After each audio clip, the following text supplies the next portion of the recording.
नमस्कार दोस्तों, भारतीय जनता पार्टी में इस हद तक सिर्फ फुटअव्वल चल रहा है कि मोदी जी किसको मनाए किसको ना मनाए, किसके पास जाए किसके पास ना जाए।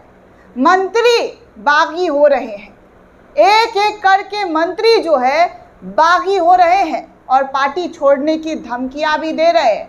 कह रहे हैं कि अगर आपने हमारा टिकट काटा तो फिर हम आपको छोड़ देंगे, हम आपको बाइकआउट कर देंगे, फिर तेरा मेरा रिश्ता पुराना हो जाएगा।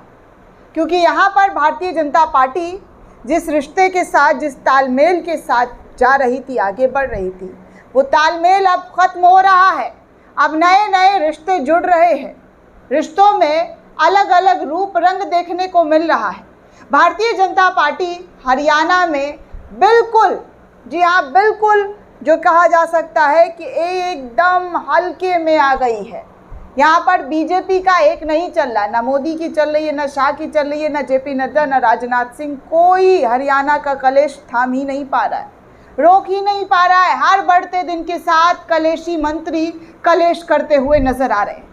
पहली लिस्ट में आपने देखा कि किस तरीके से सिर्फ फुटअव्वल हुआ, कैसे सीएम साहब भागे दिल्ली, दिल्ली से भागकर फिर हरियाणा आए, हरियाणा आकर के फिर बागियों को समझाने की कोशिश की, लेकिन बागियों ने हाथ झटक दिया, उनकी एक ना सुनी। और मोदी जी विदेश से आने के बाद मीटिंग करने लगे, जल्दी जल्दी रायता जो फैला था इतने दिनों का वो समेटने की कोशिश कर रहे थे। और अब दूसरी लिस्ट आते ही मोदी जी का समेटा हुआ थोड़ा सा रायता और ज़्यादा फैल गया है। अब मोदी जी की बात कोई नहीं सुन रहा है पार्टी में, ये मान कर रखिए। क्योंकि मोदी जी की बातों को पहले पत्थर की लकीर मानी जाती थी, लेकिन अब वो पत्थर की लकीर भी घिस गई है। अब उनकी बातों को भी कोई सुन नहीं रहा है, कोई सुनने वाला नहीं है दोस्तों। इस कदर कलेश होगा, उनके अपने ही मंत्री कलेश करेंगे, ये अब एक एक करके सामने आने लगा है। दूसरी लिस्ट तैयार हो गई है भाजपा की, और बीजेपी की मुश्किल लगातार बढ़ती हुई नज़र आ रही है। धमकियां मिलनी शुरू हो गई है अपनों के, जी हाँ, अपनों ने धमकियां देना शुरू कर दिया है। अपनों की तरफ से धमकियों पर धमकियां, धमकियों पर धमकियां दिया जा रहा है। कहा जा रहा है कि हरियाणा में नहीं थम रही है बीजेपी की मुश्किलें।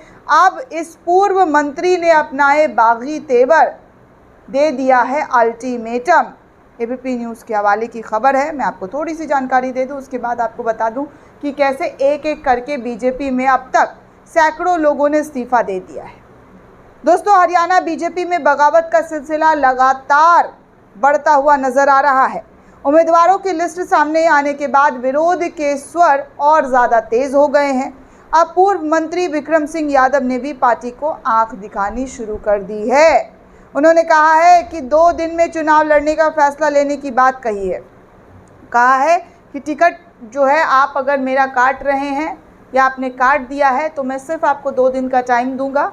अगर आपने वो तमाम चीज़ों को सही नहीं किया तो फिर मैं अपने लेवल से, अपने तरीके से चुनाव लड़ूंगा।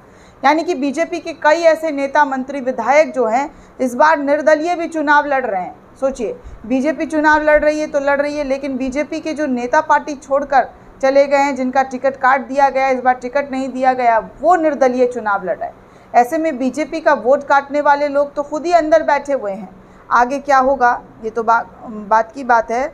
लेकिन अब आपको ये बता दूं कि पूर्व मंत्री ने कौसली से बीजेपी विधायक लक्ष्मण सिंह यादव पर तंज कसा है। उन्होंने पूछा कि कौसली में विकास करवाया होता तो टिकट क्यों रेवाड़ी से मिला। बीजेपी ने लक्ष्मण सिंह यादव को रेवाड़ी से चुनावी मैदान में उतारा है। उन्होंने लक्ष्मण सिंह को कौसली से चुनाव लड़ने की चुनौती दी थी।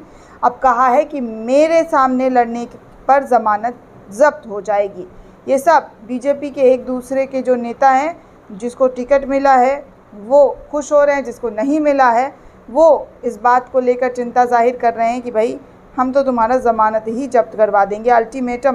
अल्टीमेटम सब कुछ दिया जा रहा है। एक एक करके भारतीय जनता पार्टी में कलेश लगातार बढ़ता हुआ नज़र आ रहा है। देखिए, एक और ख़बर आ रही थी हरियाणा से। अभी मीडिया वाले आपको ये तमाम खबरें नहीं दिखा रहे हैं, सब अच्छा दिखा रहे हैं, लेकिन बीजेपी में भयंकर तरीके का जो है नौटंकी चल रहा है। तांडव कह सकते हैं, गुस्सा कह सकते हैं, कलेश कह सकते हैं, ये सब कुछ एक एक करके देखने सुनने को मिला। ईटीवी हरियाणा की खबर है। कहा जा रहा है कि हरियाणा में बीजेपी नेता ने पार्टी को दे डाली बड़ी चेतावनी, 4-5 टिकट नहीं दिए तो फिर वो बीजेपी के लिए खतरा पैदा कर सकते हैं, कांग्रेस में भी शामिल हो सकते हैं या फिर निर्दलीय चुनाव लड़ें। ठाकुर विक्रम सिंह जो है वो बीजेपी को धमकी देते हुए नजर आ रहे हैं।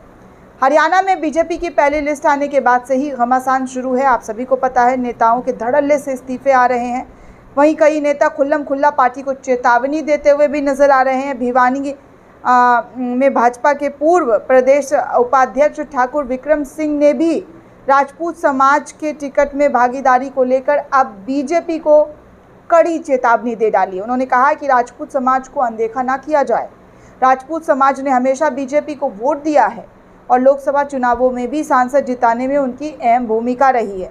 4 से 5 टिकट नहीं दिए गए राजपूत समाज को, तो उन्होंने कहा ठाकुर विक्रम सिंह ने कि 10 सितंबर को राजपूत समाज एक बैठक बुला रहा है जिसमें सभी वर्गों को शामिल किया जाएगा और बैठक के बाद 25 सितंबर को एक निर्णायक बैठक होगी जिसके बाद समाज कोई बड़ा फैसला ले सकता है। उन्होंने स्पष्ट किया है कि अगर बीजेपी ने अभी भी राजपूत समाज को 4 से 5 टिकट नहीं दिए तो समाज किसी भी बड़े फैसले लेने में संकोच नहीं करेगी, वादा खिलाफी बर्दाश्त नहीं करेंगे। विक्रम सिंह ने कहा है कि वो समाज की भलाई के लिए निर्णय लेंगे। पार्टी में रहते हुए अपने नेताओं से इस मुद्दे पर बातचीत करेंगे ताकि पार्टी में रहते हुए अपने नेताओं को जो है एकजुट कर सके। उन्होंने कहा है कि राजपूत समाज को उनका हक दिलवाया जा सके, इसके लिए वो इस पूरे फैसले को लेकर बीजेपी पर दबाव बनाएगी। अगर नहीं बनाएगी तो वो एक निर्णायक फैसला लेंगे। उन्होंने ये भी कहा कि अगर समाज कोई फैसला लेता है तो वो उस फैसले का समर्थन करेंगे। भाजपा के पूर्व प्रदेश उपाध्यक्ष ने बोलते हुए कहा कि मंत्रियों की वादा खिलाफी को राजपूत समाज बर्दाश्त नहीं करने वाला है। ठाकुर विक्रम सिंह ने यह भी कहा कि अगर राजपूत समाज को उचित प्रतिनिधि मिला तो वो नोटा बटन का भी इस्तेमाल कर सकते हैं। तो आप सोचिए कि बीजेपी के जो अपने साथी संगति हुआ करते थे, वो साथी संगति किस हद तक बीजेपी के खिलाफ उतर चुके हैं, बीजेपी को धमकियां दे रहे हैं, उनके खिलाफ जो है अल्टीमेटम पास कर रहे हैं। और तो और समाज जो है राजपूत समाज वो बैठक बुलाने की बात कर रही है। और आप सभी को पता है कि राजपूत समाज ने गुजरात से लेकर हरियाणा, राजस्थान में जब राजपूतानों का जो अपमान बीजेपी के नेताओं के ज़रिए किया गया था तब उन्होंने मोर्चा खोल दिया था और बीजेपी को यहाँ पर बहुत नुकसान उठाना पड़ा था। और एक बार फिर से हरियाणा में राजपूतों का जो एक अल्टीमेटम कह सकते हैं या धमकी कह सकते हैं वो भाजपा को देना शुरू कर दिया गया है। मोदी को, शाह को बताना शुरू कर दिया गया है कि आप जल्दी जल्दी अपना जो फैसला है वो ले लीजिए, नहीं तो आगे हम फैसला लेने के लिए खड़े हैं, तैयार हैं। तो ये स्थिति है भारतीय जनता पार्टी की हरियाणा में दोस्तों। एक एक करके तमाम बागी नेता इस्तीफ़ा दे चुके हैं और जो अब इस्तीफ़ा देने के कतार में हैं वो अब धमकियां देना शुरू कर चुके हैं। तो ये भारतीय जनता पार्टी में हो रहा है। कितने चैनल वाले आपको दिखा रहे हैं, कितनी खबरें आप तक पहुंच चुकी है, आप हमें कमेंट करके ज़रूर बताइएगा। साथ ही साथ चैनल के साथ बने रहें, ज़्यादा से ज़्यादा चैनल को सब्सक्राइब करें ताकि हर अपडेट, हर जानकारी आपको मिल सके। धन्यवाद दोस्तों।